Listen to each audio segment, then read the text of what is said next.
Hi, in front of me is Sony Xperia 5 II, and today I would like to show you how you can add event to calendar on this device. Firstly, open calendar. Then click on the month above and select the date. Tap on the plus icon, select event, and over here you can add a title. Set up notifications, minutes, hours or days before. Click done. Add location, people and many other things. You can even change color. When you're done, tap at the top right corner on Save. As you can see, my event was successfully added. If you wanna delete it, tap on it, click on 3 dots and choose delete.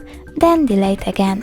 Thanks so much for watching. If you enjoyed this video, don't forget to leave a like, comment and subscribe. Bye!